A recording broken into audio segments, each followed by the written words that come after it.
ចាសួស្តីជំរាបសួរពុកម៉ែបងប្អូនថ្ងៃនេះជួបជាមួយនាងខ្ញុំម៉ារ៉ាសាជាថ្មីម្ដងទៀតហើយចាថ្ងៃនេះផងដែរនាងខ្ញុំក៏មកចែករំលែកពីរបៀបធ្វើទឹកភេសជ្ជៈល្ពៅធ្វើយ៉ាងណាឲ្យមានរសជាតិឈ្ងុយឆ្ងាញ់ញ៉ាំទៅគឺជាប់មាត់ណាចាឲ្យទឹកភេសជ្ជៈល្ពៅមិនត្រឹមតែងាយស្រួលធ្វើទេនៅពេលដែលយើងញ៉ាំទៅគឺជួយដល់សុខភាពយើងបានច្រើនមែនទែនជាពិសេសគឺសម្រាប់មនុស្សចាស់តែម្ដងចាមុនដំបូងគឺយើងត្រូវទៅរកល្ពៅដែរល្ពៅគឺខ្ញុំទៅរកទិញនៅផ្សារបងប្អូនគឺតម្លៃធូរថ្លៃទេ1គីឡូ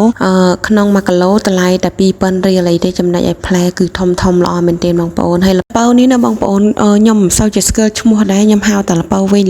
ងតែខ្លះណាខ្ញុំឮគេហៅថាល្ពៅទ្រូណាចាខ្ញុំទិញ2ផ្លែនេះគឺចំណាយអស់តែ4000រៀលទេគេថែមស្លឹកខ្ទឹមឲ្យបន្តិចគេខ្លាចយើងយកទៅឆាណាចាបន្ទាប់មកគឺយើងល្ពៅចំនួន2ផ្លែយើងចិតសំបកចេញលាងទឹកឲ្យបានស្អាតមកបន្ទាប់មកយើងចិតល្ពៅជាដុំតូចប៉ុណ្នេះមកណាបងប្អូនកុំឲ្យធំពេកព្រោះអីយើងយកទៅស្ងោរឬយកទៅចំហុយងាយស្រួលធ្វើឲ្យល្ពៅយើងឆាប់ផុយចុះណាចាឲ្យគ្រឿងផ្សំបន្ទាប់មកទៀតខ្ញុំមានទឹកដោះគោម្សៅបងប្អូនខ្ញុំប្រើចំនួន1ចានចង្កឹះកំប៉ុងផងដែរដោយសារតែខ្ញុំអត់មាន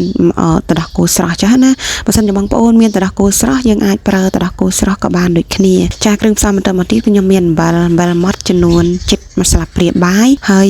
ទឹកដោះគោខាប់គឺខ្ញុំប្រើចំនួន1កំប៉ុងហើយនឹងខ្ទិះដូងបងប្អូនគឺយើងមិនអាចអត់បានឡើយនៅពេលយើងធ្វើទឹកល្ពៅណាគឺខ្ញុំប្រើចំនួនកន្លះគីឡូហើយគ្រឿងផ្សំចុងក្រោយគឺស្លឹកតើយបងប្អូនគឺយើងមិនអាចអត់បានដូចគ្នាយើងដាក់តិចច្រើនតាមការចូលចិត្តចាការងារបន្តមកទៀតគឺយើងត្រូវយកល្ពៅណាបងប្អូនទៅចំហុយជាមុនសិនបើសិនជាបងប្អូនចង់ស្ងោរក៏បានដូចគ្នាចាហើយការចំហុយល្ពៅរបស់ខ្ញុំគឺខ្ញុំមានអប់ស្លឹកតើយនឹងចំនួន4-10ស្លឹកផងដែរបងប្អូនគឺយើងដាក់ពីលើមកណាគឺជួយបន្ថែមឲ្យល្ពៅចំហុយរបស់យើងគឺកាន់តែមានក្លិនឈ្ងុយមែនទែនបងប្អូននៅពេលយើងដាក់ស្លឹកតើយលាយចេះណារយៈពេលនៃការចំហុយល្ពៅគឺ15ទៅ20នាទីល្ពៅយើងបានផុយឲ្យបងប្អូនហើយពីបងប្អូនចង់ដឹងថាល្ពៅផុយមិនផុយឆ្អិនមិនឆ្អិនយើងអាចយកសមក៏បានឬមួយក៏ក្បិតក៏បានដែរបងប្អូនច្រិតលើសាច់ល្ពៅរបស់យើងតែឃើញត្រុតអីហ្នឹងគឺល្ពៅយើងបានឆ្អិនហើយចាហើយបន្ទាប់មកទៀតស្រង់ល្ពៅយើងចេញមកទុកឲ្យចុះត្រជាក់ឲ្យខ្លាំងចាំយើងយកទៅកិននឹងម៉ាស៊ីនកិនទឹកកឡុកកាលណាដែលយើងកិនទាំងក្តៅគឺធ្វើឲ្យម៉ាស៊ីនកិនទឹកកឡុកឆាប់ខូចចុះណាហើយនៅពេលដែលកិនគឺយើងមិនអាចកិនបខំទាំងអស់ទាំងម្ដងបានទេជាស្ដីនិចរបស់ខ្ញុំគឺខ្ញុំដាក់ម្ដងតែពាក្យកដាលកន្លះកែវកឡុកនេះទេបងប្អូនព្រោះឯកាលណាយើងដាក់ច្រើនធ្វើឲ្យសាច់ល្ពៅរបស់យើងកិនមិនសូវម៉ត់បានល្អនោះណាចាហើយនៅពេលដែលកឡុកគឺយើងត្រូវទៅថែមទឹកដាក់លាយខ្លះដែរដើម្បីជួយជំរុញឲ្យម៉ាស៊ីនទឹកកឡុករបស់យើងងាយស្រួលកិនបានល្អណាចាបងប្អូនឥឡូវនេះគឺយើងកិនបានរួចរាល់ហើយយើងរោយឆ្នាំងឲ្យរាងធំបន្តិចមកដើម្បីយកទៅចម្អិនម្ដងទៀតចេញទៅជាទឹកល្ពៅណាបងប្អូនចាបន្ទាប់មកគឺខ្ញុំចាក់ខ្ទិះដូងចូលមានខ្ទិះដើមលាយខ្ទិះចុងខ្ញុំទិញមកកន្លះគីឡូខ្ញុំវិលទៅគឺបានកន្លះលីត្រណាបងប្អូនគឺខ្ញុំចាក់ចូលទាំងអស់ចានៅក្នុងនេះគឺយើងត្រូវដាក់អំបិលឲ្យហើយផងដែរបងប្អូនបន្ទាប់មកគឺយើងកូរឲ្យលលាយល្បាយចូលគ្នាឲ្យបានសព្វល្អទៅណាចាំយើងលើកដាក់លើភ្លើងហើយការបើកភ្លើងគឺយើងបើកភ្លើងមកល្មមបានហើយបងប្អូនកុំឲ្យថាបើកភ្លើងខ្លាំងពេកមិនចោះទេគឺ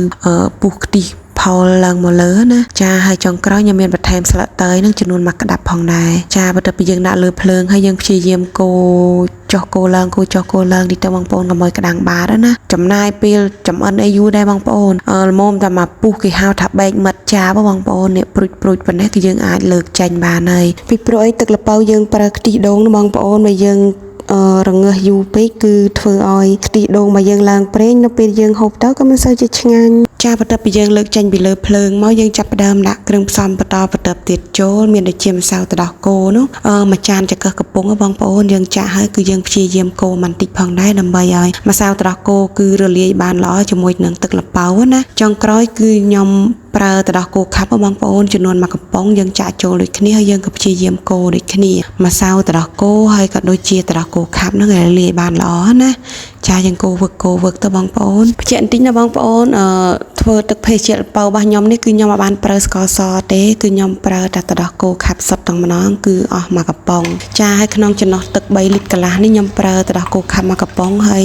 នឹងទឹកខ្ទិះនោះកន្លះលីត្របងប្អូននិយាយរួមបូកទឹកខ្ទិះជាមួយទឹកដែលយើងថែមធម្មតានឹងសរុបទាំងអស់គឺ3លីត្រកន្លះបងប្អូន